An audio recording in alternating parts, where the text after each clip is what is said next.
Good morning students, मैं अरविंद कुमार सिंह आप सभी लोगों का शिवराज मैथ्स क्लासेस में बहुत सारा स्वागत करता हूं। पिछले दिनों हम लोगों ने बहुपद के बारे में ढेर सारी चीज़ें पढ़ा था, पॉलिनोमियल्स को अच्छे से समझा था। अब वक्त आ गया है कि हम लोग एक्सरसाइज को करें और क्वेश्चंस को सॉल्व आउट करें। आइए देखते हैं आज का क्वेश्चन जो है, और उम्मीद है कि आज की वीडियो आपके लिए बहुत ही लाभदायक होने वाली है, बहुत ही फ़ायदेमंद होने वाली है। पूरी वीडियो को देखिएगा और मैं ऐसा बिल्कुल विश्वास करता हूं कि आज की वीडियो देखने के बाद आपको एक्सरसाइज 2.1 में कोई भी प्रॉब्लम नहीं रहेगी। कहीं से कोई क्वेश्चन आएगा इस पे बेस्ड तो आप ज़रूर कर लेंगे। आइए देखते हैं, क्वेश्चन नंबर फर्स्ट है, which of the following expression are polynomials in one variable and which are not, state reason for your answer. मतलब कि which of the following expression are polynomial, इनमें से कौन सा बहुपद है, इन वन वेरिएबल, एक चर में इनमें से कौन सा बहुपद है, एंड विच आर नॉट, और कौन सा नहीं है। State reason for your answer, अपना आंसर दीजिए और उसका कारण बताइए कि क्यों बहुपद है और क्यों बहुपद नहीं है। ठीक है ना। तो पहला क्वेश्चन देखते हैं, 4x² - 3x + 7 ये लिखा हुआ है। तो हमको क्या हुआ है कि जो गिवन एक्सप्रेशन है वो क्या है, सिंगल वेरिएबल x में है। आपको दिख रहा होगा यहाँ भी x है, यहाँ भी x है, and the index of x is whole number, और इसका जो इंडेक्स है वो क्या है, होल नंबर है, 2 है। मैक्सिमम होल नंबर क्या है, यहाँ पे जो इसका पावर है मैक्सिमम वो 2 है ना। तो वो 2 क्या है, होल नंबर है ना। तो इंडेक्स होल नंबर है तो होल नंबर होना चाहिए, इंडेक्स हमेशा पॉजिटिव होना चाहिए, वो है। फ्रैक्शन नहीं होना चाहिए तो नहीं है, ठीक है ना। अंडर रूट नहीं होना चाहिए, वो भी नहीं है, ठीक है ना। सिंगल वेरिएबल x है तो सिंगल वेरिएबल भी है, ठीक है। तो therefore the given expression is polynomial in one variable, तो इसलिए ये क्या है, ये वन वेरिएबल में पॉलिनोमियल है, ठीक है ना। रीजन हम क्या देंगे कि यहाँ पे जो इसकी इंडेक्स है वो क्या है, पॉजिटिव है ना, दैट इज 2 है। और दूसरा क्या बताएंगे कि इसमें जो वेरिएबल है वो x है, सिंगल वेरिएबल x है, ठीक है ना। सेकंड वाला पॉलिनोमियल है कि नहीं है, ये भी है, बिकॉज y की जो मैक्सिमम इंडेक्स है, जो पावर है वो 2 है, ठीक है ना। तो ये भी है। देखिए 3√t + t²√5 ये है कि नहीं है, तो ये आपका नहीं है।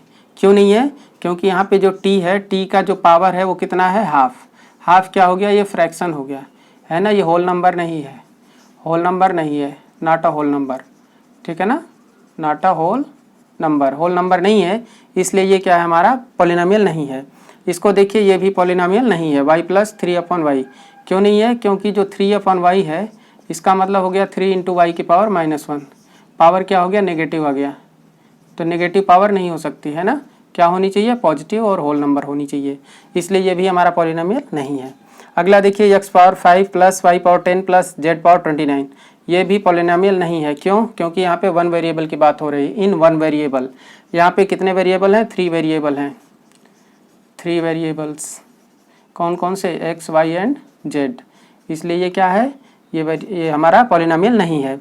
अगला 1/x⁻² -2 + 1/x⁻1 + 1/2 ये है कि नहीं है, इसमें लग रहा होगा आपको नहीं है, क्योंकि नीचे में है ना, तो ये माइनस में है, ऊपर जाके प्लस हो जाएगा, ये हो जाएगा x⁻² +2 और ये हो जाएगा 1/1 हो जाएगा, क्या हो जाएगा, x⁻1, क्योंकि -1 है ऊपर जाके +1, यहाँ पे -2 है ऊपर जाके +2 और +1/2, तो x की पावर होल नंबर दिख रही है ना, और वेरिएबल x है, इसलिए ये क्या है, ये हमारा पॉलिनोमियल है, ठीक है।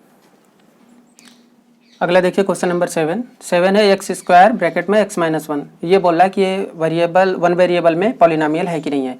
मल्टीप्लाई अंदर कर दीजिए, ये हो जाएगा x³ क्योंकि 2 पावर 1 पावर 3 हो गई, और x² को 1 में करेंगे तो -x² आएगा, है ना। तो दोनों क्या है, होल नंबर है, सिंगल वेरिएबल है, इसलिए क्या है, यस ये है पॉलिनोमियल, ठीक है ना।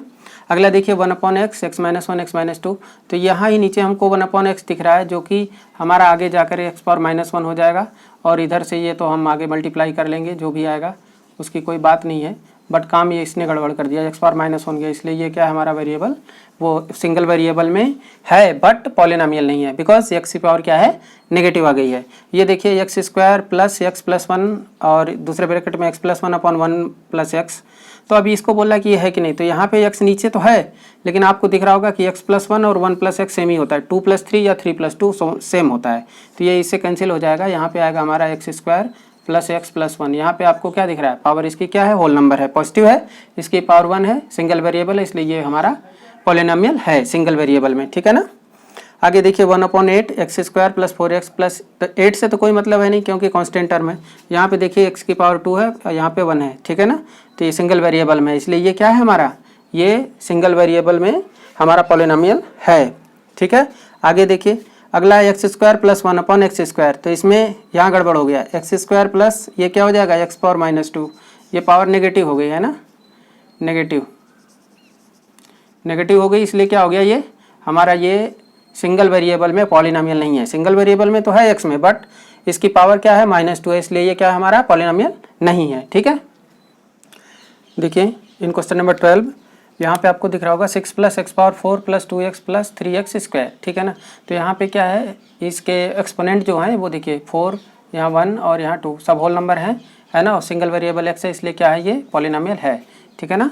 तो therefore 6 + x⁴ + 2x + 3x² is a polynomial in one variable, है ना, और विच इंडेक्स इज होल नंबर, इसका जो इंडेक्स है वो होल नंबर है, इसलिए ये क्या है पॉलिनोमियल है। अगला देखिए इसमें आपको देखिए √5x² + √3x + √2, तो यहाँ x का पावर ठीक है होल नंबर है, यहाँ भी x का पावर होल नंबर है ना, सिंगल वेरिएबल में है, और ये क्या है, ये सब कोफिशिएंट है, तो इनसे कोई दिक्कत नहीं है, इस पर रूट लग सकता है, ये क्या है, this is also a polynomial, ये भी एक पॉलिनोमियल है सिंगल वेरिएबल में। अगला देखिए 3/2 m² + 7m - 9, तो यहाँ पे क्या है कि m की जो पावर है वो क्या है, होल नंबर है, इसलिए ये भी क्या है हमारा एक पॉलिनोमियल है सिंगल वेरिएबल में, दैट इज m, यहाँ पे वेरिएबल क्या है, m है।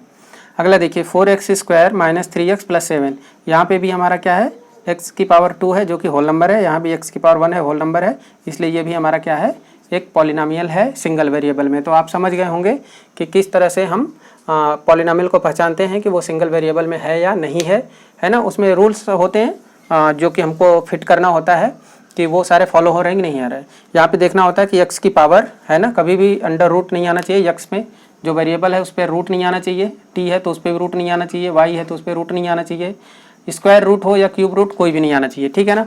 इसकी पावर कभी भी नेगेटिव नहीं होनी चाहिए, 1/2 - 3/4 कभी भी नेगेटिव नहीं होनी चाहिए। फ्रैक्शन के रूप में वेरिएबल नीचे नहीं होना चाहिए, इसका भी मतलब वही है कि पावर ऊपर जाके -1 हो जाएगी। ये सब अगर नहीं है तो इसका मतलब हमारा पॉलिनोमियल है, अगर ये सब आते हैं तो पॉलिनोमियल नहीं है, ठीक है ना। और सिंगल वेरिएबल देखना होता है कि सिंगल वेरिएबल है कि नहीं है। यहाँ पे अगर पूरे में x है तो सिंगल वेरिएबल है, पूरे में m है तो सिंगल वेरिएबल है, लेकिन किसी में उसी में x भी आ गया, y भी आ गया, है ना, उसी में p भी घुस गया, तो इसका मतलब क्या है कि ये सिंगल वेरिएबल में नहीं है, ठीक है। उम्मीद है पहला क्वेश्चन आपको समझ में आया होगा। आइए क्वेश्चन नंबर देखते हैं अगला क्वेश्चन है right the coefficient of x² in each of the following. इसमें सब में हमको कोफिशिएंट देखना है कि x² का कोफिशिएंट क्या है, ठीक है ना।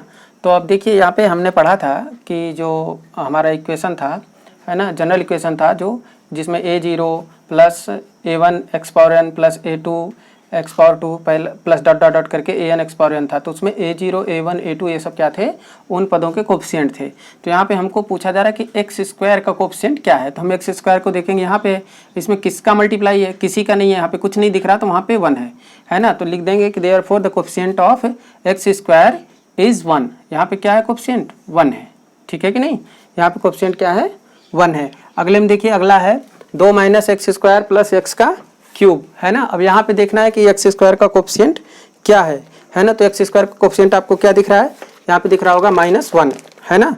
क्यों, क्योंकि यहाँ पे x के यहाँ पे 1 है, तो इसका कोफिशिएंट ये माइनस साइन सहित हो जाएगा, यहाँ पे क्या हो जाएगा -1, है ना, इसका कोफिशिएंट क्या हो जाएगा -1, ठीक है ना। अब देखिए coefficient of x² in π/2 x² + x, इसमें क्या है, तो इसमें कोफिशिएंट क्या है π/2, क्या है इसमें π/2, क्योंकि π/2 का मल्टीप्लाई है यहाँ पे, ये देखिए x² में π/2 का, ठीक है। इसमें देखिए फोर्थ में पूछ रहा है, तो इसमें क्या है कि कोफिशिएंट है ही नहीं, है ना। कोफिशिएंट ऑफ x², है ना, इन √2x - 1 इज 0, क्यों, क्योंकि इसमें टर्म ही नहीं है, तो उसको हम ऐसे समझ सकते हैं 0 × x², है ना। इसमें 0 का मल्टीप्लाई पूरा 0 हो जाएगा, तो इसका कोफिशिएंट क्या हो जाएगा 0, ठीक है, ये 0 आंसर आएगा। अगला देखिए 4 + 2x² + 3x, है ना, इसमें क्या है कोफिशिएंट x² का, तो आपको बताने की जरूरत नहीं, आप समझ गए होंगे 2 है, ठीक है। अगला देखिए πx² - x + 2, अब यहाँ पे आपको क्या दिख रहा है x² का कोफिशिएंट पाई, तो ये इसका आपका पाई आंसर हो जाएगा, ठीक है। नेक्स्ट क्वेश्चन देखिए 7th √3y - 4, अब इसमें पूछा जा रहा है कि x² का कोफिशिएंट क्या है ना।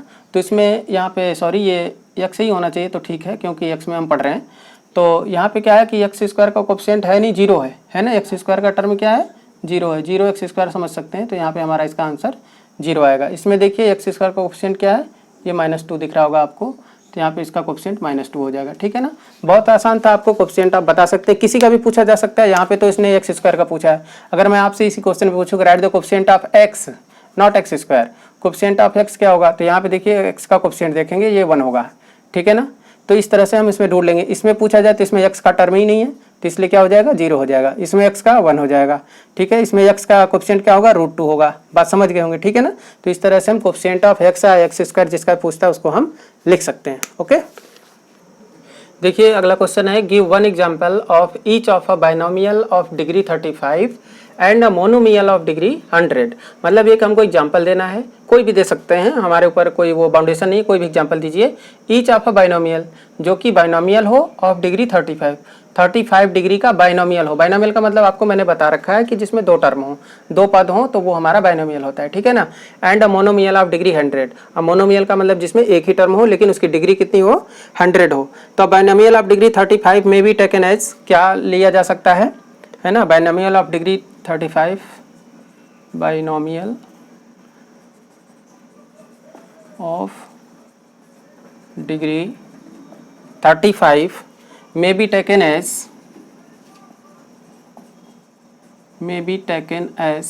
क्या ले सकते हैं, अब हमारे ऊपर हम क्या ले सकते हैं। जैसे आप ले लीजिए 4 है ना, और x पावर 35 -9 कर लीजिए। ठीक है ना, क्योंकि ये क्या है, दो टर्म हो गए। अगला कर लीजिए 5x पावर 35 प्लस 200, ये भी क्या है, बाइनोमियल है, क्योंकि दो टर्म है ना, दो टर्म है। मैक्सिमम पावर क्या है, 35, तो क्या है गया, बाइनोमियल हो गया, डिग्री 35 का हो गया। ठीक है ना, तो पहला तो ये हो गया। दूसरा बोला अब मोनोमियल ऑफ डिग्री 100, तो मोनोमियल ऑफ डिग्री 100 में भी क्या हो सकता है, मोनोमियल ऑफ डिग्री 100 में भी क्या हो सकता है, ये हो सकता है, आप ले लीजिए 4x पावर 100। ठीक है ना, एक ही टर्म है लेकिन पावर कितनी है, 100 हो गई है ना। आप सिर्फ y की पावर 100 लिख दीजिए, नो प्रॉब्लम, ये भी क्या है, मोनोमियल है। ठीक है ना, और कुछ लिखना चाहते हैं ऐसे लिख लीजिए 5t की पावर 100 है ना। तो ये सब क्या है, सब मोनोमियल है, एक ही पद है लेकिन डिग्री कितनी है, 100 है। ठीक है, उम्मीद है आपको ये भी क्वेश्चन समझ आ गया होगा। आइए अगला क्वेश्चन देखते हैं। इसमें लिखा है right the degree of each of the following polynomial. इसमें हमको डिग्री बतानी है, तो इसके लिए हमको क्या भी है, 2x प्लस 3x प्लस 2 ये दिया हुआ है ना। The highest power of term 3x is 1। Highest power कितनी है इसकी, 1 है ना। इसकी जो एक्सपोनेंट है वो कितनी है, 1 है। इसका एक्सपोनेंट 1 है, सबसे ज़्यादा घात इसकी 1 है ना, इससे ज़्यादा घात नहीं है कि नहीं। देयरफॉर क्या हो जाएगा, डिग्री ऑफ पॉलिनोमियल इज 2। यहाँ पे डिग्री ऑफ पॉलिनोमियल क्या हो जाएगा, डिग्री ऑफ पॉलिनोमियल इज 1, क्योंकि यहाँ 1 है मैक्सिमम पावर, इसलिए इसकी डिग्री ऑफ पॉलिनोमियल क्या हो जाएगी, 1। इसमें आपको देखिए 7, इसमें x का टर्म ही नहीं है, तो इसका मतलब x का टर्म नहीं है, तो हम इसमें x का टर्म मानेंगे और उसकी पावर 0 होगी, बिकॉज x की पावर 0 की वैल्यू क्या होती है, 1 होती है। ठीक है ना, तो 1 का 7 मल्टीप्लाई करेंगे तो क्या आएगा, 7 ही आएगा। ठीक है ना, तो यहाँ पे इसका जो एक्सपोनेंट है, मैक्सिमम पावर है, वो क्या है, 0 है। तो डिग्री ऑफ पॉलिनोमियल क्या होगी, यहाँ पे 0 हो जाएगी, इसमें 0 ही होगी। ठीक है ना, क्योंकि 0 स्वयं है। यहाँ देखिए x³ - 8x + 10, इसमें क्या होगी, मैक्सिमम पावर देखनी है ना, वो क्या है, 3 है। तो यहाँ पे डिग्री ऑफ पॉलिनोमियल क्या आ जाएगी, 3। अगला देखिए -11 है, इसमें भी x का टर्म है नहीं, तो x का टर्म है नहीं, तो इसका मतलब इसमें भी x की पावर 0 होगी, तो इसलिए डिग्री ऑफ पॉलिनोमियल हमारा क्या आ जाएगा, 0। यहाँ देखिए 5x³ + 4x² + 7x, maximum index जो है, जो x की मैक्सिमम पावर है, जो इंडेक्स है वो क्या है, 3 है ना। किस टर्म में है, फर्स्ट टर्म में, 5x³ में है। यहाँ 4x² है, 2 है, यहाँ पे 1 है, तो मैक्सिमम 3 हुई, तो इसलिए डिग्री ऑफ पॉलिनोमियल क्या है, 3 है। यहाँ पे डिग्री ऑफ पॉलिनोमियल क्या है, 2। क्यों, क्योंकि मैक्सिमम पावर क्या है, इंडेक्स इसका क्या है, 2 है। यहाँ पे देखिए 5t - √7, तो t की मैक्सिमम पावर 1 है, इसलिए यहाँ पे भी डिग्री ऑफ पॉलिनोमियल क्या हो जाएगा, 1 हो जाएगा। अगला क्वेश्चन देखिए 4 + 2x² + 3x, तो यहाँ पे आपको दिख रहा होगा, यहाँ पे 4 है, कांस्टेंट टर्म है, यहाँ पे x की 2 पावर है मैक्सिमम, यहाँ पे 1 है, तो मैक्सिमम 2 हुई, इसलिए जो हाईएस्ट पावर होती है वही हमारा क्या होता है, डिग्री ऑफ पॉलिनोमियल। तो यहाँ पे हमारा डिग्री ऑफ पॉलिनोमियल क्या हो जाएगा, वो हो जाएगा 2। अगला देखिए 6 minus 2x square plus 3x cube plus x power 4। तो यहाँ पे क्या है, x की पावर 0 है, इसमें 2 है, इसमें 3 है, यहाँ x की पावर 4 है। तो हमारा डिग्री ऑफ पॉलिनोमियल क्या होगा, डिग्री ऑफ पॉलिनोमियल 4 होगा। देखिए मिस्टेक नहीं करना है हमको, x पावर 4 नहीं लिखना है, ऐसा नहीं कि आप लिख दीजिए डिग्री ऑफ पॉलिनोमियल क्या है, x पावर 4।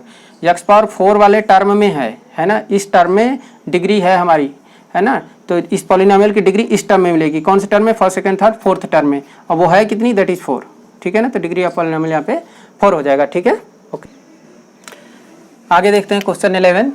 इसमें लिखा पाई एक्स स्क्वायर माइनस एक्स और प्लस 2। इसमें क्या करना है हमको, डिग्री फाइंड करनी है ना, of each of the following polynomial. तो डिग्री ऑफ पॉलिनोमियल इसकी क्या होगी, है ना।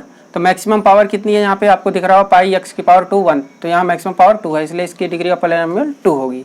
अगला देखिए √3 और ये एक्स बस 3 पर है और -4, तो एक्स की पावर यहाँ पे 1 है, इसलिए डिग्री ऑफ पॉलिनोमियल क्या हो जाएगी, 1 हो जाएगी। 9x में x की पावर 1 है, यहाँ पे इसकी डिग्री ऑफ पॉलिनोमियल क्या होगी, 1 होगी। यहाँ पे देखिए थोड़ा सा कन्फ्यूजन हो सकता है आपको, t की पावर 5, t का क्यूब और t स्क्वायर 5t, आपको देख के ऐसा लग सकता है कि यहाँ पे इसकी डिग्री ऑफ पॉलिनोमियल 5 है, बट ऐसा नहीं है। जब आप t की पावर 5 करेंगे और नीचे यहाँ पे t है, डिवाइड होगा, तो इसकी एक पावर इससे कम हो जाएगी, यहाँ के t की पावर 4 आएगा, और इसकी t की पावर 2 हो जाएगी यहाँ पे, और यहाँ पे t की पावर 1 हो जाएगा, और यहाँ से t कैंसिल होकर 5 आएगा। तो मैक्सिमम इसकी जो t की पावर 4 होगी, तो इसलिए डिग्री ऑफ पॉलिनोमियल यहाँ पे 5 ना होके 4 होगी, राइट। अगला देखिए -7x + 1, तो यहाँ पे x की पावर 1 है, इसलिए डिग्री ऑफ पॉलिनोमियल क्या होगी, 1 होगी। यहाँ पे देखिए 1 - 2x + x पावर 6, तो यहाँ पे कितना होगा, x की पावर मैक्सिमम कितनी है, 6 है, तो यहाँ पे भी डिग्री ऑफ पॉलिनोमियल मतलब बहुपद का घातांक, बहुपद का घात जो होगा वो 6 होगा। यहाँ पे देखिए सेम कंडीशन इसकी तरह यहाँ पे है, 3 4 6, मैक्सिमम पावर 6 दिख रही है, लेकिन नीचे 2 है, इसलिए जब डिवाइड करेंगे तो 2 इसमें से कम हो जाएगा, तो x पावर 4 आएगा, इसलिए इसका जो डिग्री ऑफ पॉलिनोमियल होगा वो क्या होगा, वो 4 होगा।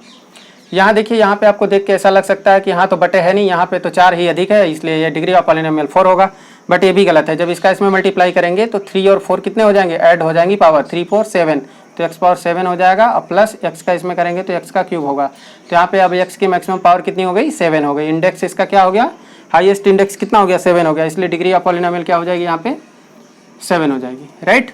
अगला देखिए 5x power 4 - 8x³ / 3 + 4x² / 7 + 3x - 5/2, x की मैक्सिमम पावर आपको 4 दिख रही होगी, इसलिए यहाँ पे भी डिग्री ऑफ पॉलिनोमियल क्या हो जाएगा, 4 हो जाएगा, ठीक है। लास्ट क्वेश्चन देखिए इसका, 1/x², फिर x³ - x power 4 + x power 8, यहाँ नीचे x² है, इसका भी अंदर मल्टीप्लाई करेंगे तो इससे 2 कम हो जाएगी, x पावर 1 बचेगा, यहाँ भी 2 कम होगी, x² हो जाएगा, और फिर प्लस यहाँ पे 2 कम होगी, तो x पावर कितना आएगा, 6, तो इसलिए इसका डिग्री ऑफ पॉलिनोमियल कितना होगा, 6 हो जाएगा, क्योंकि मैक्सिमम पावर कितनी है इसकी, हाईएस्ट इंडेक्स 6 है, ठीक है ना। तो इस तरह से उम्मीद है आपको ये भी डिग्री ऑफ पॉलिनोमियल फाइंड करना आ गया होगा। तो आज के लिए बस इतना ही, और आगे हम मिलेंगे आपको अगली वीडियो में, जिसमें हम स्टैंडर्ड फॉर्म पढ़ेंगे, ठीक है ना। क्वेश्चन बेस्ड होंगे कि स्टैंडर्ड फॉर्म में कैसे कन्वर्ट करते हैं, असेंडिंग डिसेंडिंग ऑर्डर पढ़ेंगे, क्वेश्चन जो असेंडिंग डिसेंडिंग ऑर्डर पे बेस्ड होंगे उनको पढ़ेंगे, और इसके बाद हम जो पॉलिनोमियल्स के टाइप्स हैं, ठीक है ना, कई टाइप्स के हमने पढ़े, मोनोमियल, बाइनोमियल, ट्राइनोमियल, इसके बाद क्यूबिक और क्वाड्रेटिक, है ना, लीनियर, उन सब के बारे में चर्चा करेंगे, उन पर बेस्ट क्वेश्चन को सॉल्व करेंगे। तब तक के लिए आप सभी से अनुमति लेता हूँ, bye, see you, take care, और वीडियो को ज़रूर लाइक करिए, सब्सक्राइब करिए, लोगों के साथ शेयर भी कीजिएगा। धन्यवाद।